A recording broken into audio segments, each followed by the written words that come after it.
To the stage is Sam Blackman.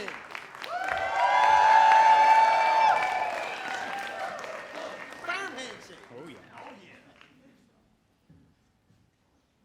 As soon as I noticed that my wife's car was rolling backwards out of the garage, I knew it was going to be an expensive day. And it wasn't just my wife's car, it was our only car, and we had splurged on the bigger Volkswagen Passat. And because I had always had a proclivity for manual transmissions, we got a manual transmission.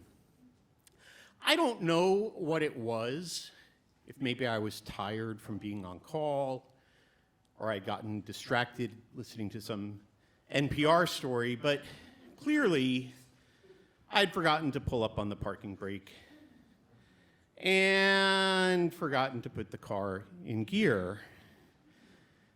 And so when I closed the door, I nudged the car just enough to set it rolling backwards out of the garage.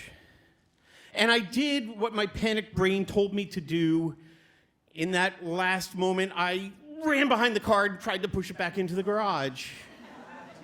And as I was standing there on that cold November day in Boston, I realized soon that I was going to die.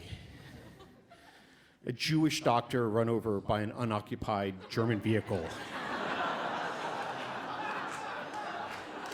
That's how people were going to remember me in death.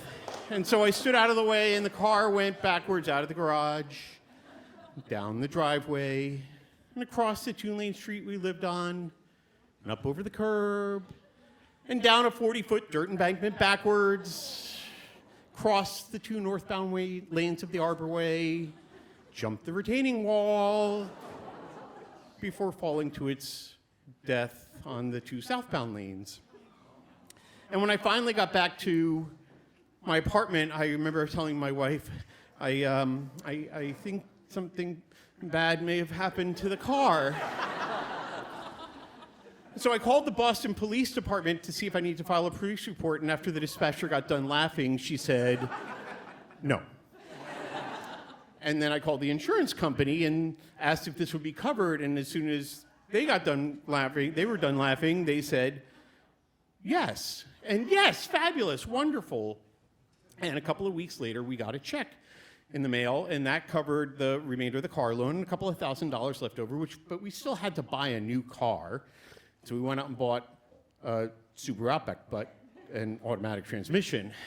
And a couple of weeks after that, I get this letter in the mail from the insurance company saying that they're raising our rates a lot. And I was confused because this was like a once-in-a-lifetime accident, like not something that was going to ever happen again. Like my wife said I could never, ever, ever have another manual transmission car. There was no way this was ever going to happen again.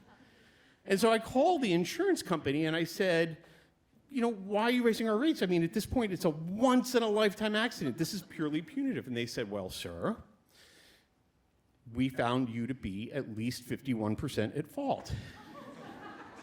And I said, no, look, gravity was 51% at fault. This was an accident. And they said, no, sir.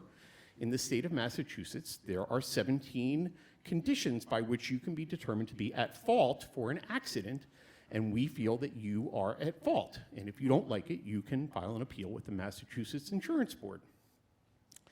And I was really, really, really mad. I'm a doctor. I hate insurance companies.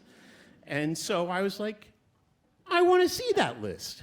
So when I go and I look it up, and I read through it, and most of the things simply don't apply. Like driving drunk and get into an accident, that's definitely your fault. Pulling out into traffic, definitely your fault. Went down the whole list, could only find two that even closely approximated what happened to me. One was car moves while unattended and causes an accident, and the second is car collides with stationary object. So I scratch my head, and I get to work, and I write the following appeal. I've reviewed your list of 17 reasons, and I find that 15 of them clearly don't apply.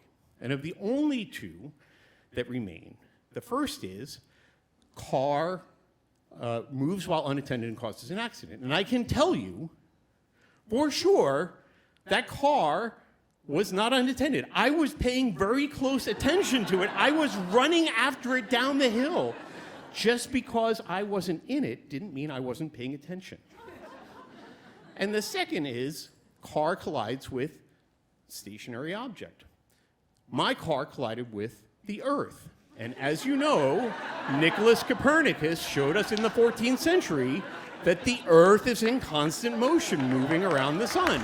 Now, if you had said relatively stationary object, you'd have me dead to rights. But I interpret this as being absolutely stationary object, and therefore it doesn't apply. A couple of weeks later, I get a letter back. Insurance appeal granted.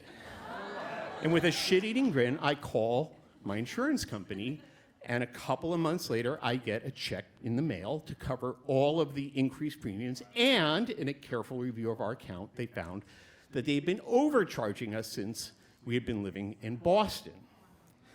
So you don't mess with a nerdy Jewish doctor because we will go medieval on your ass. Thank you.